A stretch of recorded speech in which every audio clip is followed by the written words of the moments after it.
fellow by the name of Gilbert Chesterton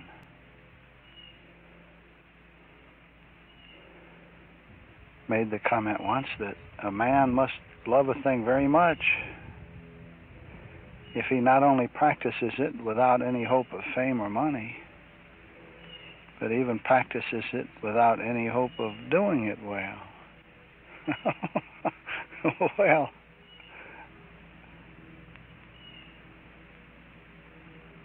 so far as this work goes, there's no question but what there is no fame or money involved. And apparently, I can never hope to do it very well, inasmuch as within the nature of the beast is every tendency to keep us from doing it well. By doing it, I guess I mean being the being that being is being. And while we are that being and cannot keep from being that being,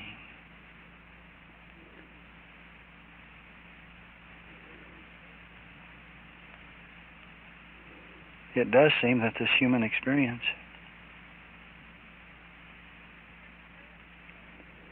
is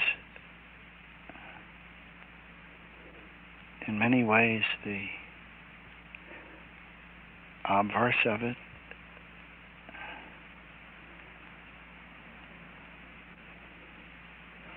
and tries most diligently to keep us from living it consciously.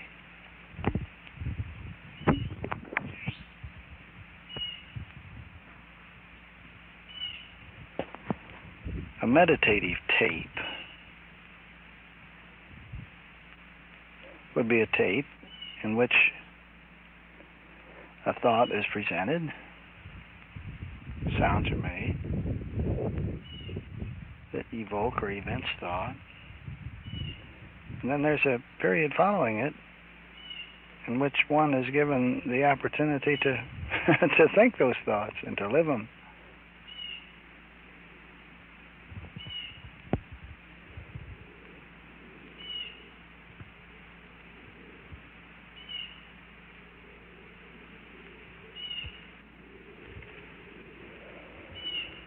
I'm sitting downhill from a beautiful apple tree, and I am at the level where my eyes are even with all of the apples that have fallen underneath the tree. And there are literally hundreds of apples there that are rotting, and they're all covered over with a swarm of bees. And an occasional bird hops down, a jay or a mockingbird, and they are pecking away at the apples and occasionally making a swipe at the bees that are there. And when the wind blows this way, I smell the fragrance of apple wine. But I'm just at that level where I can see all of the activity going on. I see the apples, just being apples, lying as little lumps against the soil. But then I see the great swarm of bees in all directions. And I can tell you that the bees become intoxicated. They eat the fermented apples, and then the bees go ape. They get just drunker than skunks and really don't know what they're doing. So it's quite a barroom scene I'm looking at up there, really, if you want to know the truth.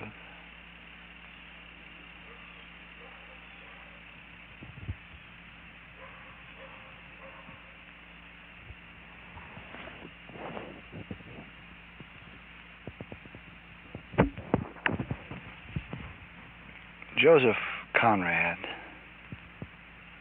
observed something that has stuck with me over the years. He said that resignation, not mystic, not detached, but resignation open-eyed, conscious, and informed by love, is the only one of our feelings for which it is impossible to become a sham.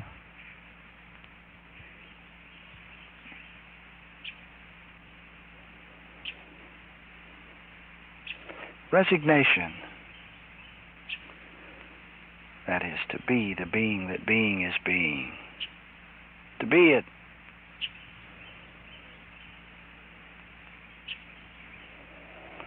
And without struggle with the world, without an attempt to gain the world's riches, without becoming lost in the confusion of the world, without being sidetracked in the power and the importance of the world, and the dignity of it, and the social prestige of it, and the position that one should attain in it, and all of that bunk. Resignation, not mystic, not detached, but resignation open-eyed, conscious, and informed by love. Here is the resignation that is the balance between the heart and the intellect. Here is the resignation that is neither intellectually oriented nor heart-oriented, but a perfect balance of the two. It is the only one of our feelings for which it is impossible to become a sham. Well, there goes the tractor down the hill. It never fails that when I come out here to make a tape, the tractors start.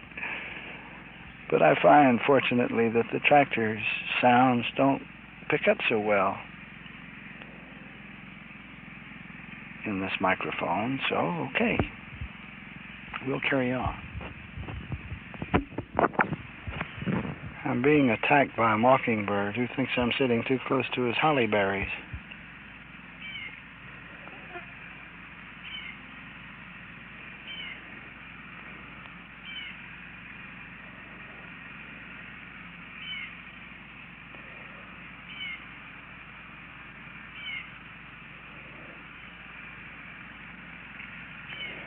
Ralph Waldo Emerson had some interesting statements about love.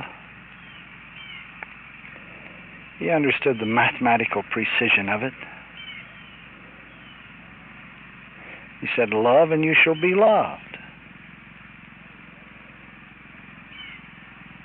All love is mathematically just, as much as the two sides of an algebraic equation.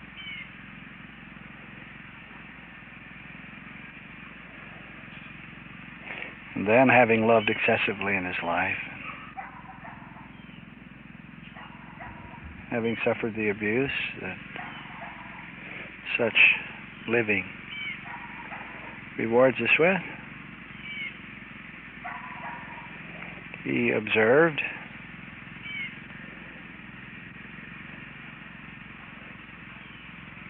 never self-possessed or prudent. Love is all abandonment. Never self-possessed or prudent. There are those, I'm sure, who would have said that this was a rationalization or an excuse.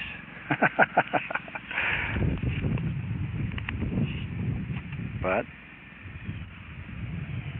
love is all abandonment, the end of an attempt to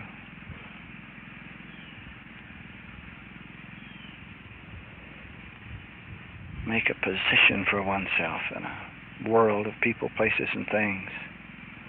The end of such a ridiculous attempt. To be the dominion that love is in the world of people, places, and things.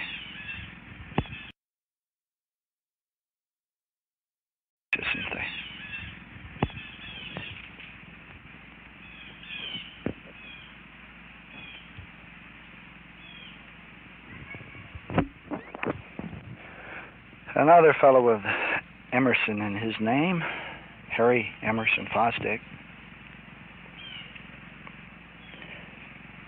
said that bitterness imprisons life, love releases it. Bitterness paralyzes life, love empowers it.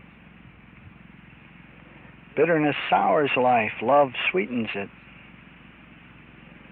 Bitterness sickens life, love heals it. Bitterness blinds life,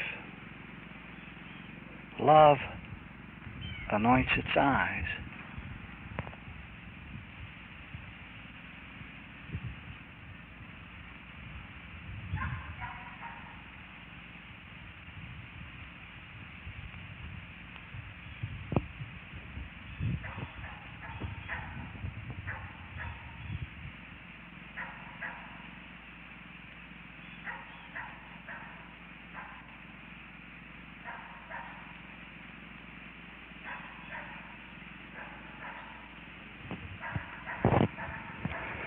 A lady said,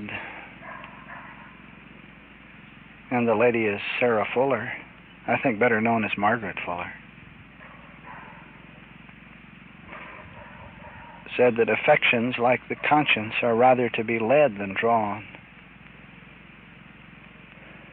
And 'tis to be feared that they that marry where they do not love will love where they do not marry.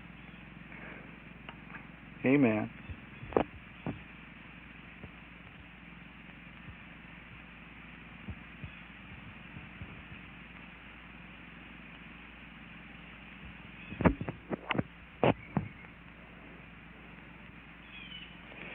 When two people loved each other, they worked together always, two against the world, a little company. Joy was shared, trouble was split. You had an ally.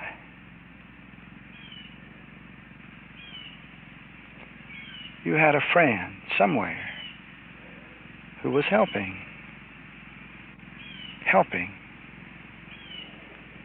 not hindering, not restricting, not restraining. Love, you see, is ever freeing. Now, what is this love that we're talking about? Well, I can't speak for others, but I can speak for this one I am.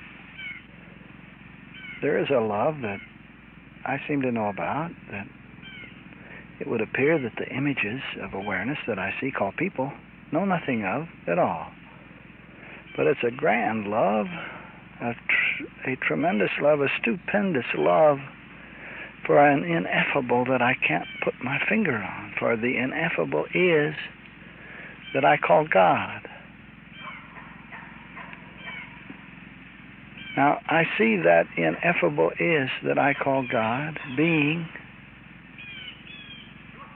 everything that I see. It is the basis in being for every image, every leaf, every bird song, every apple underneath an apple tree, and every bee that buzzes, every swallow that swoops, every dog that barks. Just exactly as there's an ineffable alphabet, I suppose, that could be called the Word, and in the beginning was the Word. And because of this ineffable, intangible Word, then the letters of the alphabet have their being. And I love this ineffable is that is being life, that is being this awareness. Now this is the love that I speak of and talk about and tell about and know about. Now let me tell you, this love is also being every moving, animate, living thing that I see too. every animate and living and moving thing I see is love itself, because, well, it's so hard to find words. I've said it so many times, and it sounds like I'm saying the same thing over and over and over again like the mama telling the little girl not to slam the door. I say the same things over and over and over again, as much to remind myself as to tell myself. But there is mind about the business of knowing or loving itself. And then there is mind about the business of knowing or loving what knowing or what loving is. And these are the animate, living things that I perceive. So the man I see who walks across the field is not someone that I am to love, but that one is love itself. Now, I can't convince anyone else that this is how it is with me. I can't convince anyone else that I now view mankind to be love itself, even that mankind which is sworn to do me in, even that mankind which hates and reviles the image form called Bill. I can't convince anyone that I still see that image form out there as the delineation of love, either the positive delineation of it, or the negative delineation of it. Now, I don't see any more that I need to convince anybody else. I don't care who believes it. I know that in so living, I see a new love that seems to be so tremendous.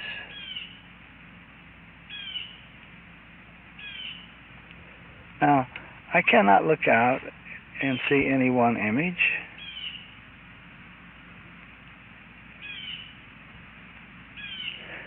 As any more or less love than any other image, even though some of them are the positive, apparent presentations of love, like the little boy the other day who was being shown by his father how to shoot the bow and arrow with a little rubber suction cup on the end of the arrow, and they stood out in the parking lot and he was showing the little boy how to draw the bow,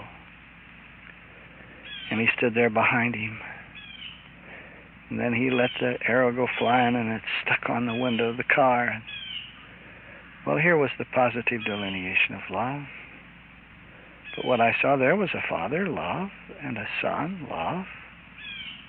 And the whole action was love delineated so that I could see love.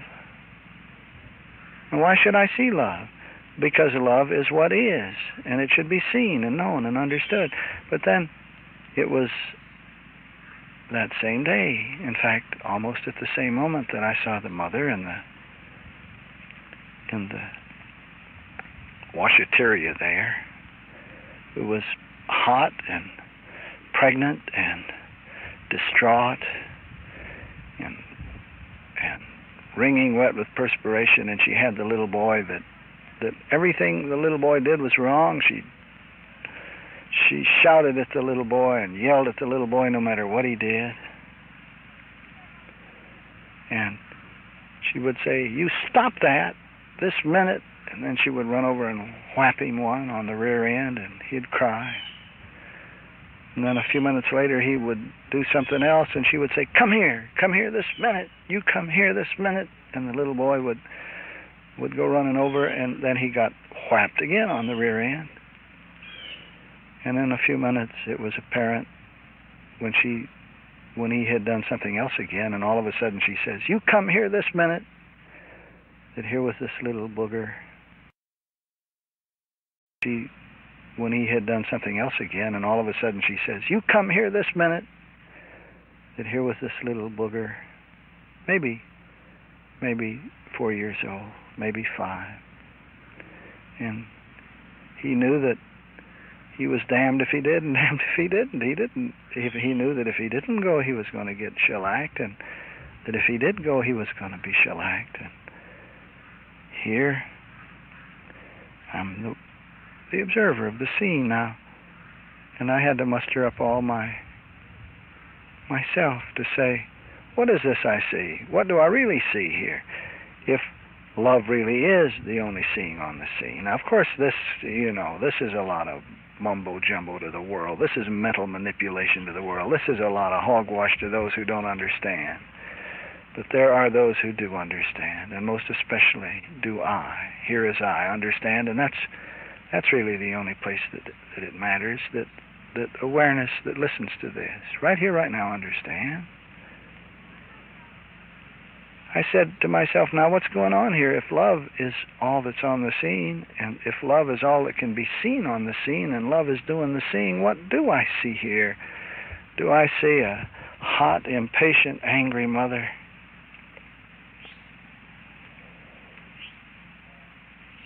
Or do I see love and patience being delineated so that love and patience are known beyond intellectuality, beyond the intellect? Oh, and then it was I saw, why? What I saw was the obverse delineation of love, yes, but still love. Still love. Just like the finite tangible note is the obverse delineation of an infinite and intangible symphony that is already sounded. The note appears to just be coming into being and going out of being. It appears opposite in every direction, and yet the note delineates the symphony. And so I am seeing the obverse delineation of love. And I was able to say, thank you, Mother, and thank you, little boy, for delineating the love that is the only thing on the scene, for making it plain and clear upon the tables beyond intellectuality. I could look out and say, thank you, impatience, for delineating patience, and yet patience and impatience are all one patience being delineated. I could say, thank you, anger, for delineating love, because love and anger are all one love being delineated. I could say, thank you, confusion and frustration and anguish, for delineating tranquility. And then I could quit calling it by its old names. I could quit calling it anger and frustration and hatred and impatience. I could see it all as love. And I did. I did. I did because I could, and I could because it was real. And so can we all.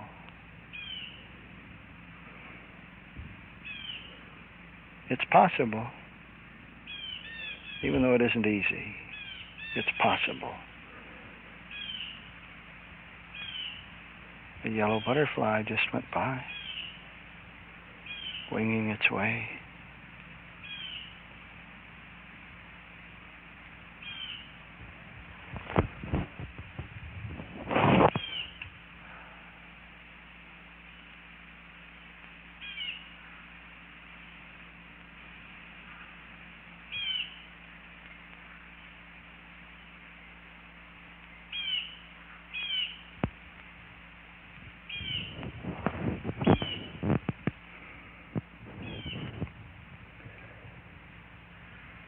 Possessiveness would not allow a husband or a wife to exhibit love that appeared to be directed toward another. The marriage institution is rather strict in this regard, this being one of the rules of that institution. One cannot exhibit the love that one knows one is, and knows the universe is.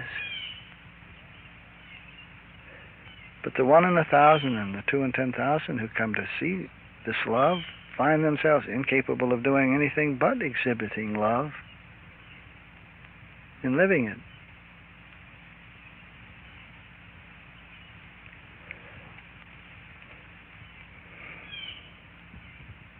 Mahatma Gandhi observed that a coward is incapable of exhibiting love. It is the prerogative of the brave.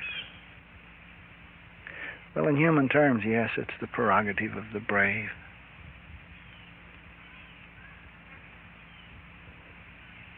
But as I see it,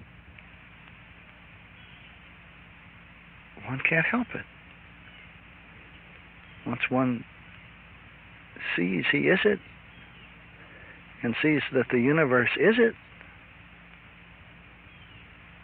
one can't help it.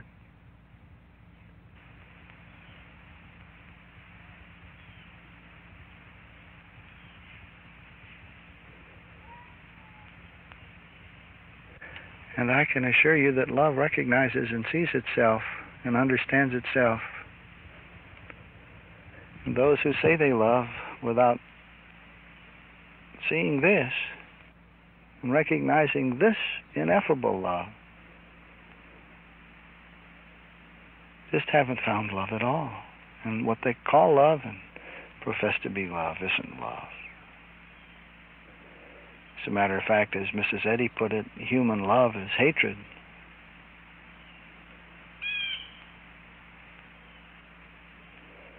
Little bird just flew over and said, "You're right."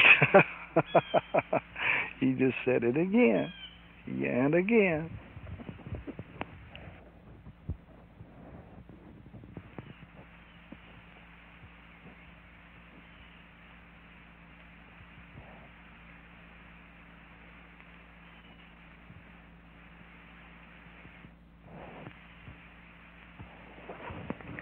This same fella, Gandhi, who surely lived a life of love, even though he died blown apart by is not love, because he dared live his love. Everyone who dares live his love is clobbered in one way or another. But in any event, he observed that love never claims, it ever gives. Love ever suffers. It never resents and it never revenges itself. How about that? It never resents and it never revenges itself. Only because it doesn't have to. It just doesn't have to.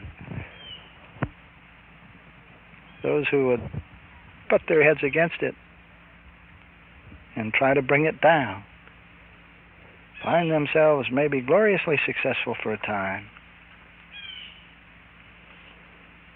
but in that same time they will come in the most amazing ways and often in the most egregious ways to see what they have done to themselves in the process.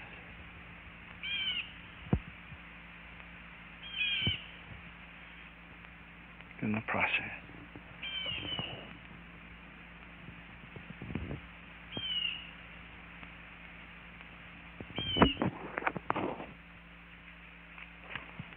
Honest love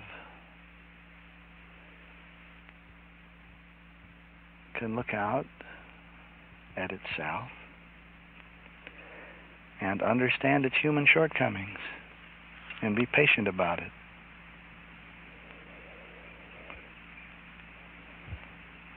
Honest love recognizes human love to be the delineation of honest love.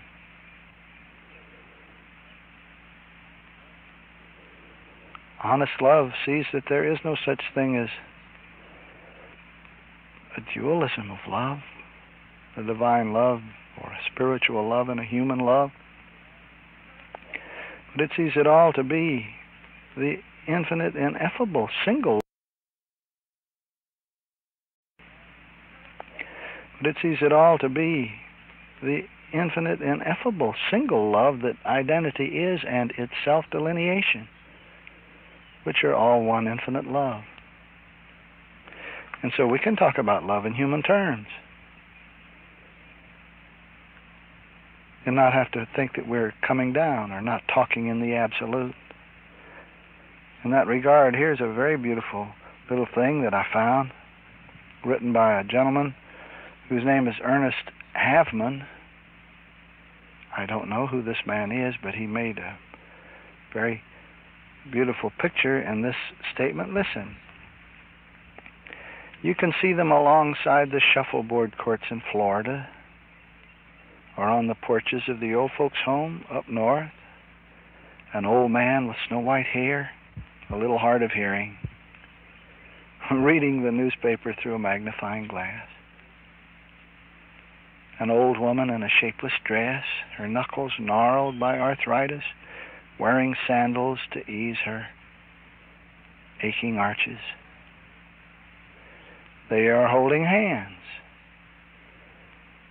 and in a little while they will totter off to take a nap, and then she will cook supper, not a very good supper, and they will watch television, each knowing exactly what the other is thinking until it is time for bed. They may even have a good soul-stirring argument just to prove that they still really care. And through the night, they will snore unabashedly, each resting content because the other is there.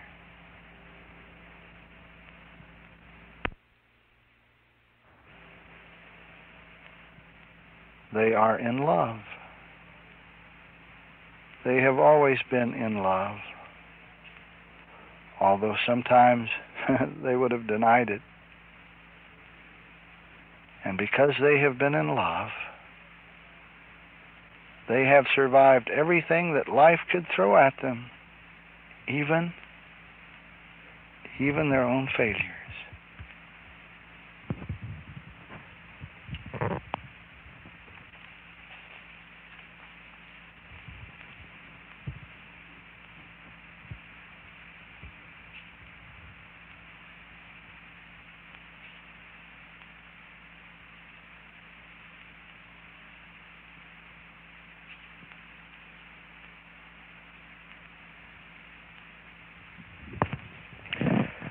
The truth is, says Helen Hayes, the truth is that there is only one terminal dignity, love. And the story of a love is not important. What is important is that one is capable of love. It is perhaps, she says, it is perhaps the only glimpse we are permitted of eternity.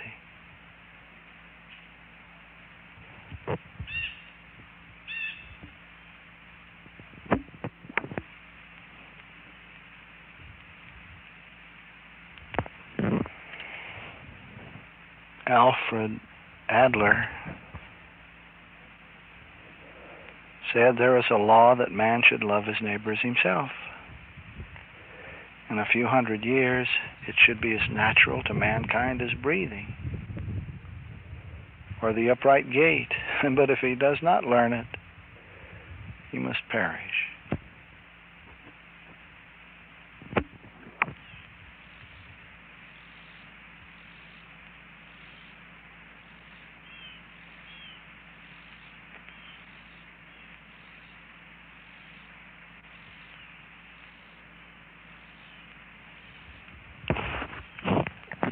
It's an interesting sounding cricket. I've never heard one like that. I'll just have to go and investigate. He's there underneath the apple tree, enjoying the nectar with the bees. Oh, now he's quiet. So I'll wait a minute. When he starts again, I'll go find out what he is. Well, of course, what he is love. Love is what he is. But She may look very crickety in the process.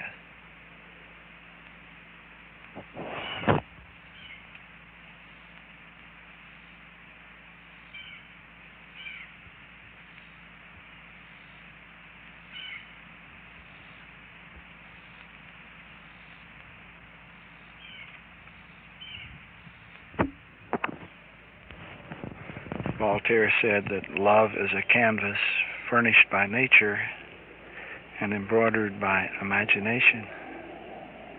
Well, my imagination relative to that cricket is quite something at the minute.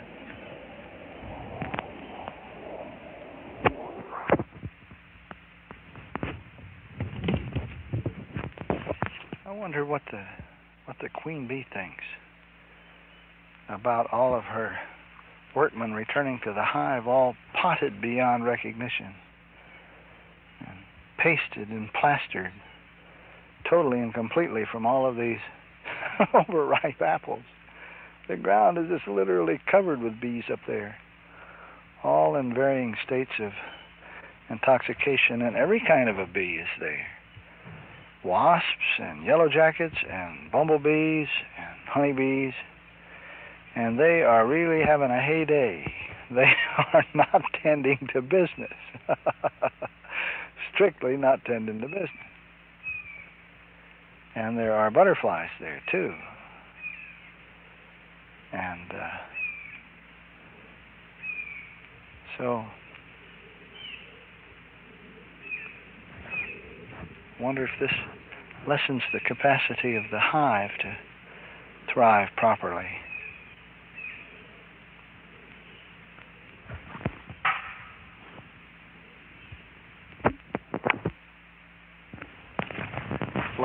Love is simply more than the human connotation of gender that's been given it. The love I talk about does not exclude gender. It's being all there is to the appearance of gender, but it is so much more than gender. It is above this thing of male, female.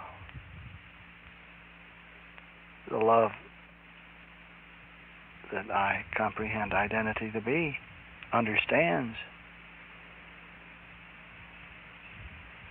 all that is meant by the attraction between male and female, and understands that that which is male or female will never understand what love is.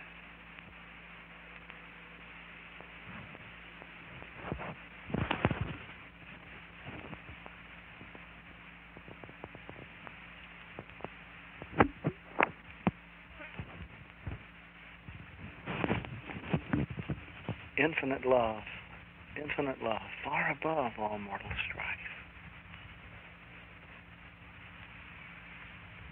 Infinite love, far above human aims and human intentions. Infinite love, far above even the shadows of its delineation.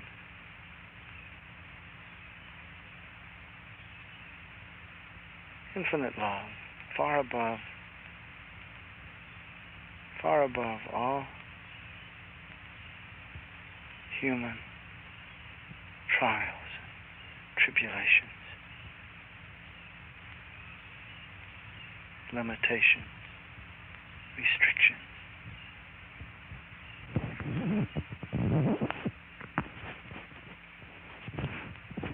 Yet, human love, right here, right now, the delineation of the divine love. And divine love, right here, right now, being all there is to the appearance of everybody and everything.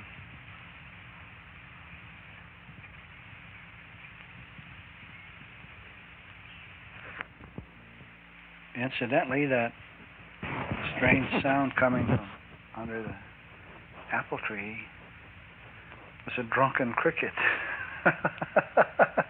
He was plastered, he was potted, he was singing, "Show me the way to go home." And crickets aren't even supposed to make a sound in the daytime, you know. They save their chirping for nighttime when the birds have roosted.